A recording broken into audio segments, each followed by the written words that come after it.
Does this scenario sound familiar to you? Maybe you're like me. You go to a restaurant to eat, and maybe it's a restaurant that you haven't been to before. And they come to your table, they seat you and give you a menu. And if you're not familiar with the restaurant, to me, that becomes kind of a hard time for me. I don't know if you struggle with this or not, especially if it's a large menu with a whole lot of choices on it.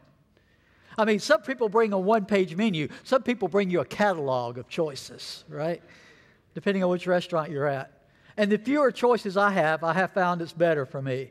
Because if there are too many choices, I start agonizing and going back and forth. What am I going to get? What is it that I want to eat here at this restaurant today that's really going to be the right choice? It's really going to satisfy me. It's really what I want to have. If I'm going to spend money for something, I want it to be the right thing, right?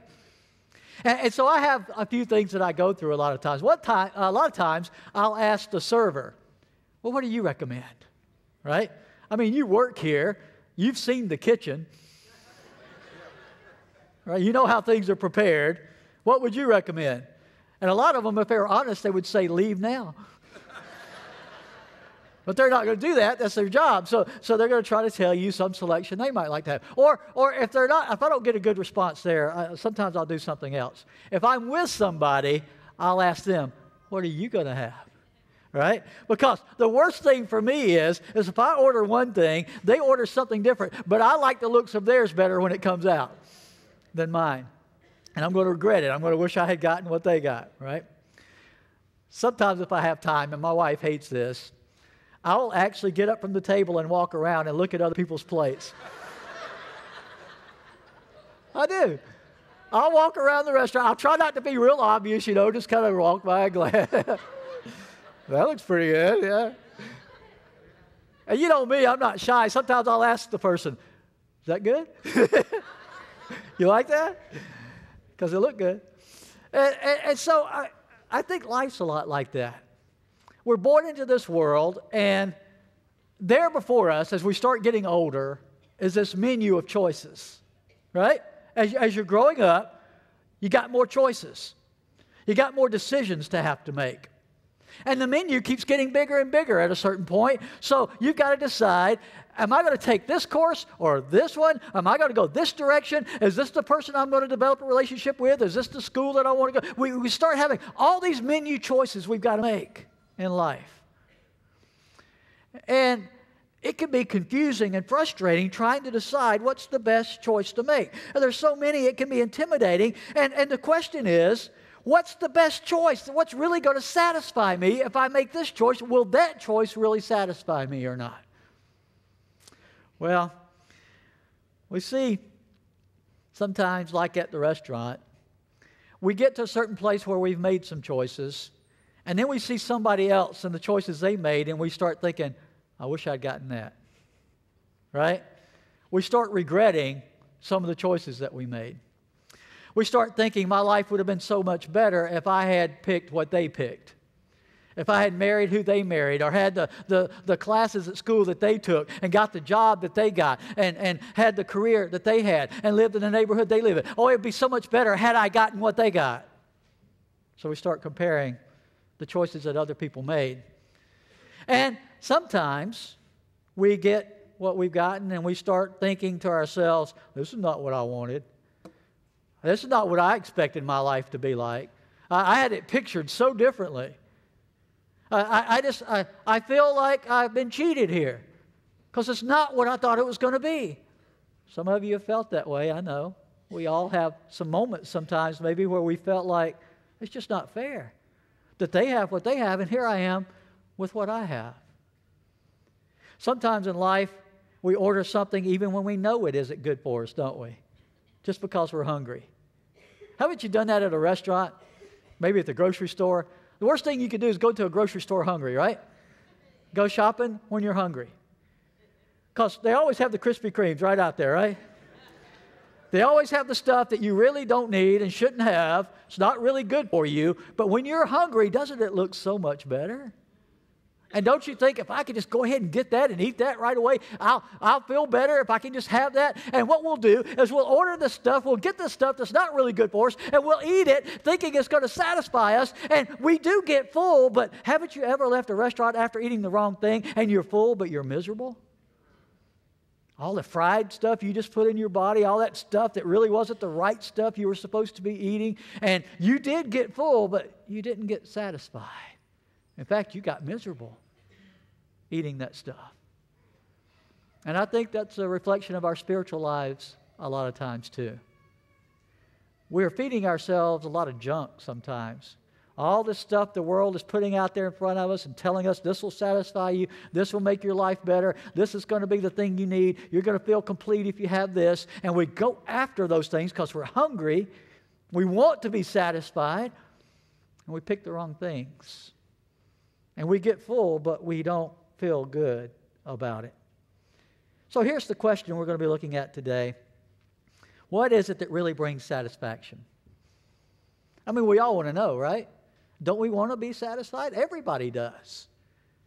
So what is it that's really going to bring satisfaction? Because we all know that there's a difference between being stuffed and being satisfied.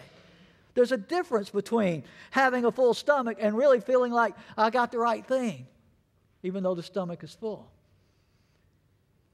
So we need to, in this series, look at, we've called the series Positive ID. We're going to be looking at the I am statements of Jesus because I'm convinced that Jesus has been trying to tell us all along, I'm the one that can satisfy you.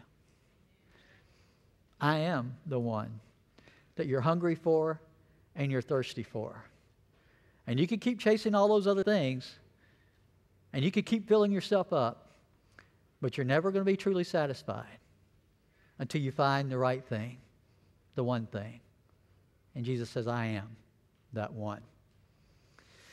In Matthew chapter 16, we know that Jesus was very concerned about what we think of him, who we think he is. He wants us to get to know him and have a relationship with him. In Matthew 16 and verse 13, Jesus asked an important question of his disciples. It says this: when Jesus came to the region of Caesarea Philippi, he asked his disciples, who do people say the Son of Man is?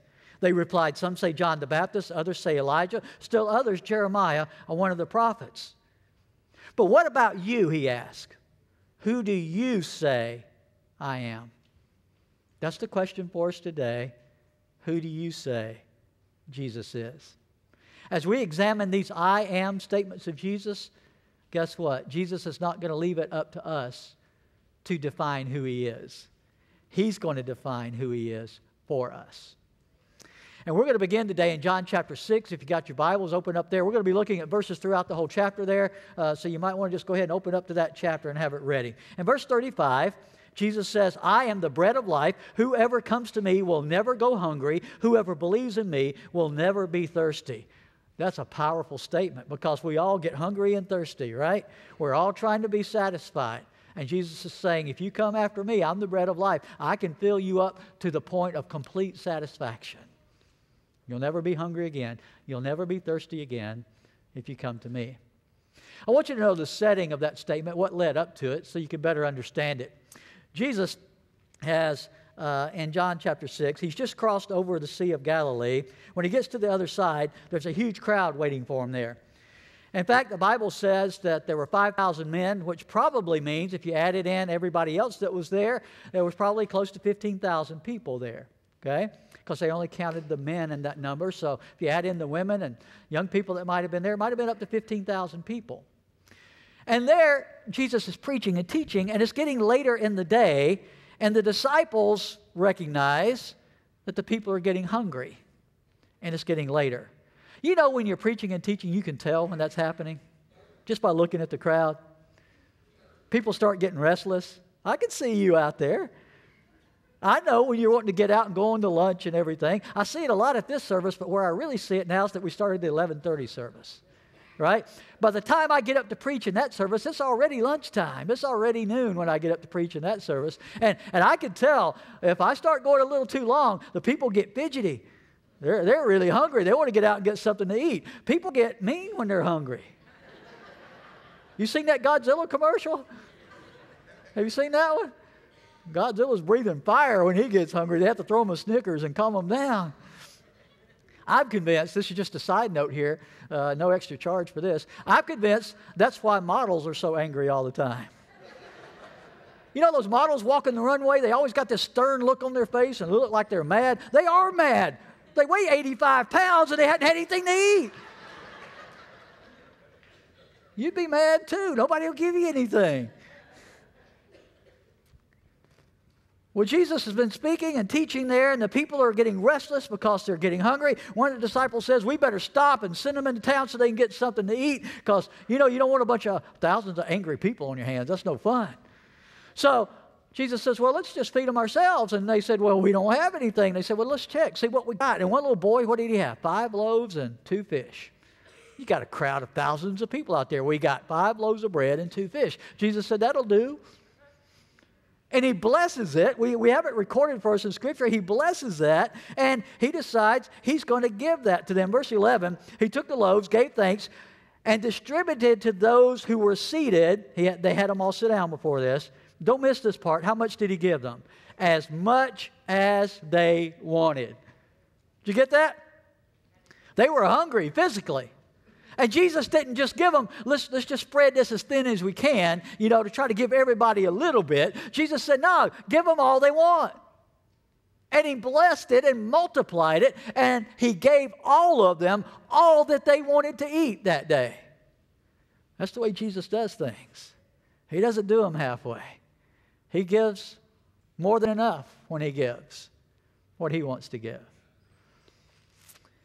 Well, later that night, the crowds, actually a lot of them, stayed out there on the hillside that night. They even slept out there that night. But Jesus got up and his disciples, and they went across the lake to the other side. When the crowd woke up that morning, the Scripture tells us, they looked around and saw that Jesus and his disciples were not there. Look at verse 24. Once the crowd realized that neither Jesus nor his disciples were there, they got into the boats and went to Capernaum in search of Jesus. Now here's my question. Why are they looking for Jesus that morning? I mean, he fed them that night, gave them all they wanted. They slept through the night. They wake up, Jesus is not there, and they want to find Jesus. Now, why did they want to find Jesus? They're hungry again. I mean, they just saw Jesus the night before do a great miracle. Neat trick, Jesus. You took 5 loaves and 2 fish and you multiplied. You fed all of us all we wanted. Neat trick. But you know what? We're hungry this morning, Jesus. Where are you now? We need you to feed us again. We want to see you do another trick, Jesus. We want to see you do another miracle for us, Jesus. Entertain us again today, Jesus. They wanted to find Jesus again because they wanted what Jesus had to offer. And in their minds, what Jesus had to offer was bread and fish. There's a difference between being stuffed and being satisfied, isn't there? They got stuffed with food that night, all they wanted. But were they satisfied? No. Because what they ate wasn't the thing that was going to satisfy them. They had bread and they had fish. But you can eat that all day long today, and still tomorrow you're going to want what? You're going to want some more. Because you're not satisfied with what you had today. Oftentimes when we sit at the table at a restaurant, the server will come by, and sometimes when I ask what they would recommend, they ask me this first question, number 1 on your outline. Well, how hungry are you? Because they got different choices on the menu, right? Some of them are real small dishes, like appetizers, and some of them are great big feasts. And they want to know, well, how hungry are you before I make a recommendation? And that's a question that we need to look at today from a spiritual side too. See, I think for many of us, our souls are starving, and we don't even realize it because we filled ourselves with cheap substitutes. We filled ourselves with things that we thought were going to bring fulfillment and satisfaction, and they haven't. We stuff ourselves with appetite suppressants, and we don't even realize that our souls are malnourished. Have you ever watched the show back when it was on all the time, Fear Factor? Any of you ever watched that? Fear Factor, I didn't watch it regularly, but once in a while it would pique my interest as I was flipping through if I caught it at the right time, because people on that show had to eat some of the grossest stuff you could imagine. And if they didn't eat it, they lost. They were out of the show. They didn't get to go on in the competition. They had to eat it if it was put before them. And they had to eat different things like a Madagascar. I flipped through one day, caught them. They were eating a Madagascar hissing cockroach. These things are huge and nasty looking. They had a big plate of that, and they had to eat that. Then another group on that show that night had to eat cow brains. Great old big plate of cow brains. One group had to eat worms, a certain kind of worm. They had big old nasty looking slimy worms they had to eat. They had these kind of different things they had to do on the show to survive.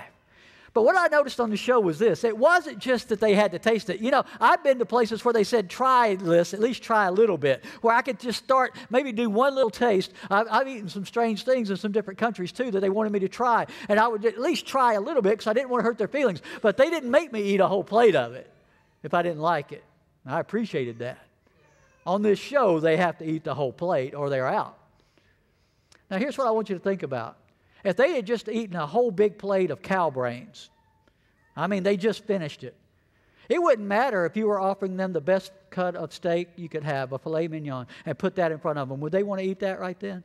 No, because they filled themselves with something that wasn't all that good, but they were full of the wrong thing. And I believe we're doing that spiritually. We're listening to the world and all of its advertisements and all of its promotions, and we're running after all of that stuff trying to get satisfied, and we keep getting full, and we keep having a longing, a void in us that's not satisfied. And the reason is we're eating the wrong stuff. It will never satisfy us. We stuff ourselves with the things of the world. We don't even realize that we have this deep spiritual hunger going on in our lives. Maybe you're stuffing yourself with work and career. Maybe it's a relationship that you think is going to satisfy you. Maybe it's sex. Maybe it's money. And it's masking the true hunger that you have within. You keep thinking that next thing's going to do it, and it doesn't. And so you're still hungry. You're still feeling a void there, an emptiness there, that hasn't been filled up yet. And you keep trying and trying. Sue Ann and I led a small group last year at our house that we did a study called the 7 Experiment. It's a great study. I would encourage you to do it if you haven't before. And in that experiment, every week for 7 weeks, you got rid of something. You gave up something that was in your life. One of those weeks was a media fast. You know, they called it fasting. And you know, fasting, we usually think of food where you don't eat food for a while when you're fasting. And this was a media fast. And I thought, no problem for me. I'm the leader of this group, and I'm not really bound by media, I didn't think, right? Just yesterday, I had something happen, a crazy day yesterday. And the way it started is my phone locked up. I've got the latest, greatest iPhone 5S. Fancy. Does all kinds of stuff. I don't know even all it does. Locked up on me, and all of my contact information is in there.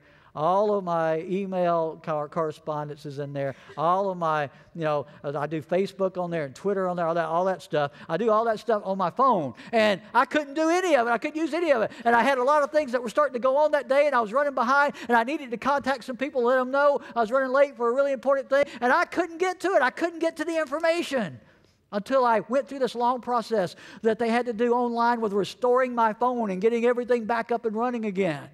By the time they got it restored, I had all kinds of messages and calls that were trying to get a hold of me because I was supposed to be somewhere and I wasn't there yet. Man, it's frustrating. Well, in this media fast, I told my wife, Sue Ann, I said, this won't be a problem for me. She said, oh, yeah, I bet it will. My wife knows me pretty well. I said, no, because I'm sure she didn't mean church stuff. The media fast wasn't going to include what I do for God, for the church. Surely this leader who wrote this Bible study wasn't suggesting that a pastor would not use the media that week to do the things I do to prepare every week to preach messages and contact people. And surely they wouldn't talk about not using my cell phone or my laptop. I preach from my laptop. All of that stuff. Surely they didn't mean me not doing that stuff because that's for God. She said, I think they meant that stuff.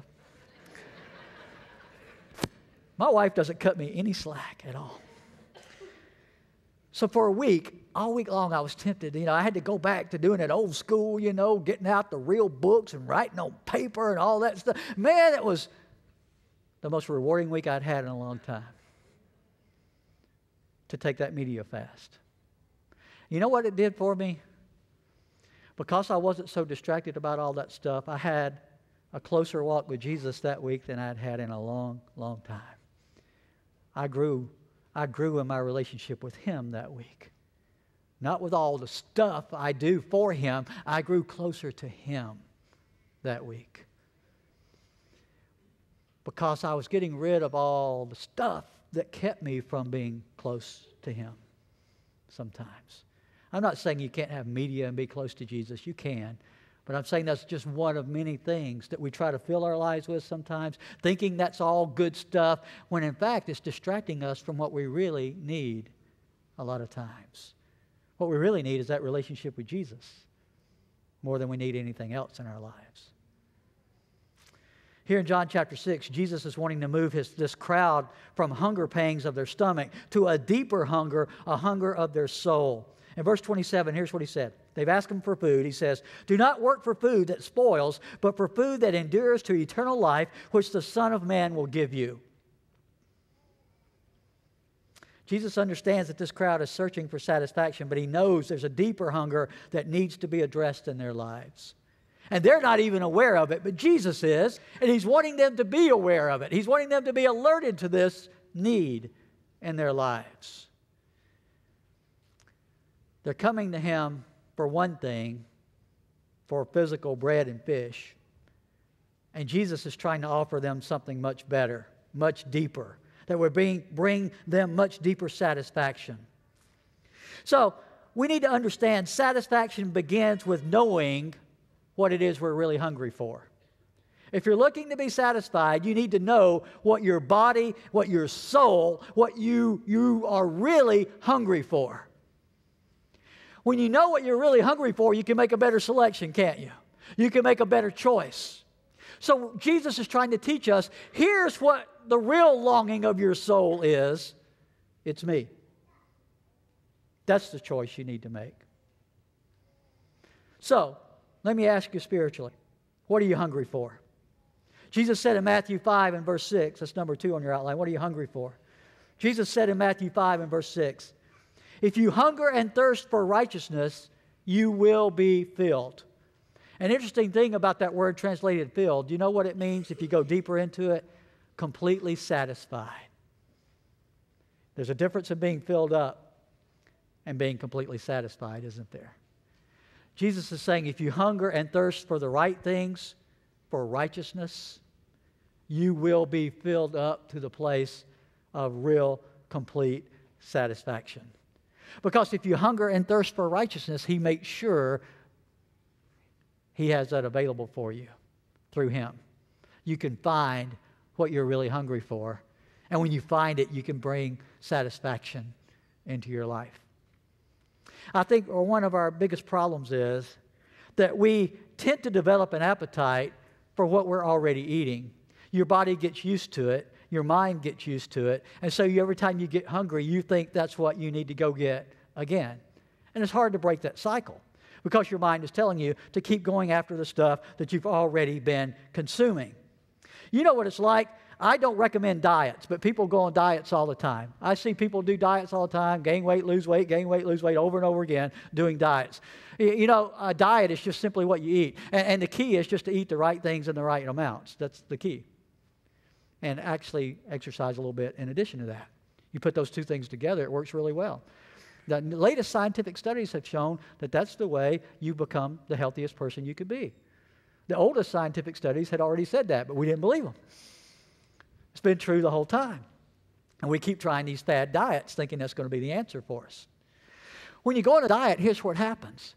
Every diet says, here's what you eat, but here's what you don't eat, right? And if they tell you, don't eat this, what do you start seeing everywhere? The stuff you're not supposed to eat. The people sitting next to you in your restaurant, what are they going to be eating? The thing you're not supposed to eat. You see, when you're told, don't eat this, don't have this, don't do that, it focuses your attention on that. You begin to obsess over that. It becomes the driving force of your life because you're told not to have that. And when it becomes that for you, what begins to happen is your mind tells you you can't be satisfied unless you do have that. That's the very thing you have to have. So what a lot of people end up doing is they will do without it for a short amount of time, and then they'll say, I did good this week, and then sit down and eat a whole cake. Because they say, I deserve it. I did good this week. And so we binge at the end of the week, thinking that's what's going to satisfy us now. We're thinking we're not satisfied because we haven't had the cake. And if we have the cake now, we're going to be satisfied. And you eat the cake and you feel miserable and you feel guilty and you're full, but it didn't satisfy you. So what's on your spiritual diet? What are you feeding on? Because what you're eating regularly becomes a developed appetite. Maybe you find right now you've got a stronger appetite for sexual pleasure than you do for God. Or a stronger appetite for material possessions than you do for God. Or a stronger appetite for worldly success than you do for God. Or a stronger appetite for entertainment than you do for God. You'd rather go to a movie than go to church. You see, you've developed the appetite over time by feeding yourself that stuff over time. It creates the very appetite that you have, whatever it is you've been feeding on. I was reading this week about a bizarre experiment with rats that scientists had. You see, the animal rights people don't mind you messing with rats. Just don't mess with the cute animals, right? The cute animals they'll defend all the time. They don't defend rats very much. They had this experiment with rats. And what they did with these rats was they inserted an electronic probe into the pleasure point of their brain and put it there where they could manipulate it. And then they put them in this little small enclosed area with two levers. If they pressed one lever, food would come out. If they pressed the other lever, it would trigger that electrode to give them pleasure signals in the brain. And they watched them over time. And after they tried it a few times, they stopped pressing the food lever completely and only would go on a regular basis and hit that lever that would give them that pleasure, that sense of pleasure for the moment. And they said they literally starved themselves to death hitting the pleasure lever the whole time when there was food right next to it if they would just hit the other lever. And we think rats are so dumb. And we keep pressing the pleasure lever in our lives. When the nutrients, the food that we really need is right there. Jesus is right there for everybody. If we're just willing to make that choice. To choose that lever in our lives. So the question is, what lever do you choose? The bread of life, or will it be something else? I mean, what you're hungry for has a lot to do with what you're ordering, with what you're already eating. So when you're sitting at a table and you're trying to decide what to get, sometimes the server will get impatient and he'll come back around and he'll say, number 3 on your outline here, have you decided yet? Have you decided which one you want, what it is you're going to pick for your life? He's going to ask, Jesus in this case is going to ask his followers, his group, his crowd, to make a decision. Here's the thing we see about Jesus in this account. He's tired of people coming to him in large crowds, showing up, waiting for a good show, just wanting what he can give them that day. He's growing tired of that. He doesn't want it to be that way anymore. He knows that a bunch of people in that crowd are only there for the show. They're only there for the free bread and fish. That's the only reason they're there. So he's going to ask them to make a decision. When they ask for food again, he says, I am the bread of life. You going to pick me now? I'm not going to give you the free bread anymore. I'm not going to give you the free fish today. Will you still choose me? You still going to hang around? Are you coming to him because you want more and more from him? Or are you here today because you want more of him? That's the question. Why are you here today? Are you here because you want more and more from him all the time? Or are you here because you want more of him in a relationship with him? Why are you here? Verse 34, remember they said to Jesus, always give us this bread, that free bread he gave out before. They still think he's talking about this physical bread. And that's where we get that I am statement of Jesus. He said, I am the bread of life. He who comes to me will never go hungry. He who believes in me will never be thirsty. And when he says, I am, a lot of the Jews there caught it right away. They understood the terminology that he was using. Remember back in Exodus when Moses was being called by God to lead the Israelites out of bondage? We talked about this before. Moses was told by God to go before the people and say, God's chosen me to lead you out of this bondage here in Egypt. And Moses was worried about going before the people. He was worried about having credibility and authority with them. And so he wants to know that everybody's going to accept his authority. And in Exodus chapter 3, he says to God, suppose, in verse 13, suppose I go to the Israelites and say to them, the God of your fathers has sent me to you. And they ask me, what is his name? Then what shall I tell them? And in verse 14, God answers him, I am who I am. And when Jesus says, I am the bread of life, a lot of those Jews knew what he was saying. I am Yahweh. I am God. I can give you what you need because I am God. And a lot of the Jews, when they heard him say that, it angered them. Verse 41. At this, the Jews began to grumble about him because he said, I am the bread that came down from heaven. They said, is this not Jesus, the son of Joseph, whose father and mother we know? He can't be the I am. We know his parents. This can't be the I am.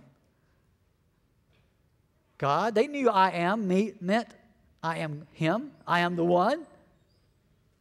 But Jesus presses the issue even more in verse 37. Very truly, I tell you, the one who believes in me has eternal life. I am the bread of life. Your ancestors ate the manna in the wilderness, yet they died. But here is the bread that comes down from heaven, which anyone may eat and not die.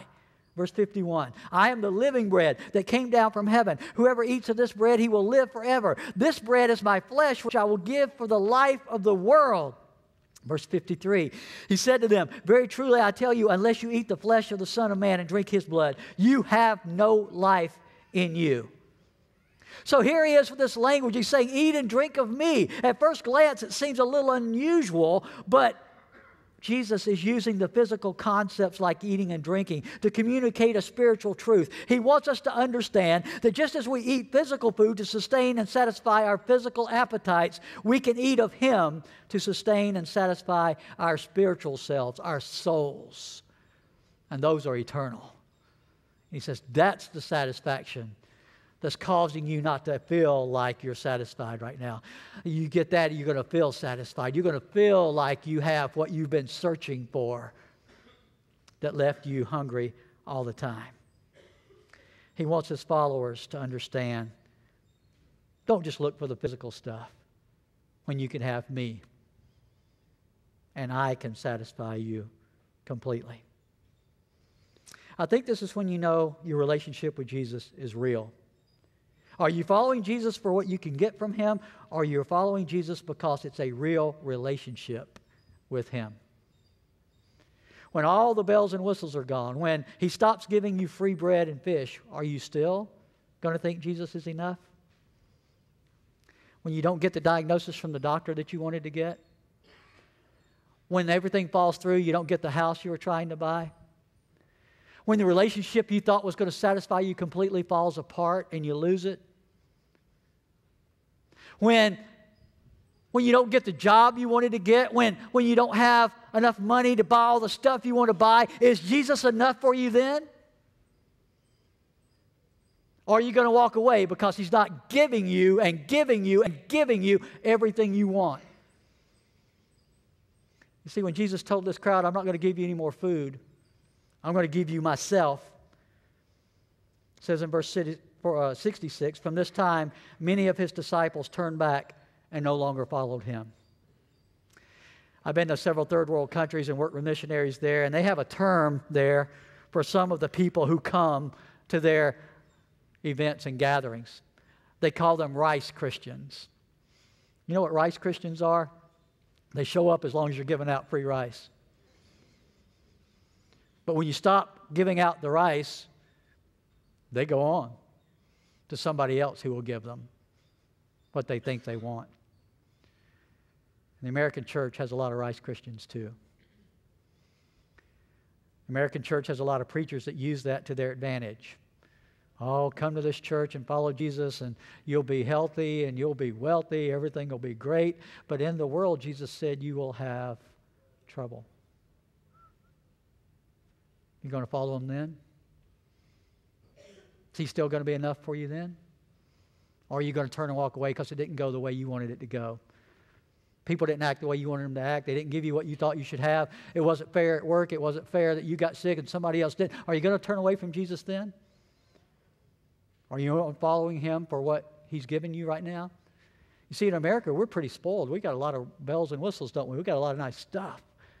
If that all went away, would Jesus still be enough for you? That's what Jesus wants to know. If all the goodies were gone, would he be enough? Well, they go back home. Jesus is not going to be their heavenly ATM anymore. They'll take their football and go play somewhere else. In verse 67, he turns to the other 12 that were with him the whole time, and he says to them, you do not want to leave too, do you? And I love it because Peter, he didn't always answer right, but this time he got it right. And he liked to blurt out answers a lot, and this time he got the right one. In verse 68, we see Peter said, Lord, to whom shall we go? You have the words of eternal life. He got it. He understood there's nothing else on the menu that will satisfy. Everything else is going to fall short. You're it, Jesus. There's no other place to go where real life can really be found except in you. Peter understood it. He said, we're not going anywhere, Jesus, because we understand you and you alone can satisfy the longings of our life. What choice are you going to make? I was reading about starving children in places like Africa recently and other places around the world where a lot of kids are going without food. And here's what I found. There is this phenomenon that happens after they've gone without food long enough. They're bloated and they're skin and bones, but their stomachs get bloated and everything. You've seen pictures of them like that. You know, the fundraising commercials they do, they'll show pictures like that a lot. But here's what happens. They get to a point, they don't feel hungry anymore.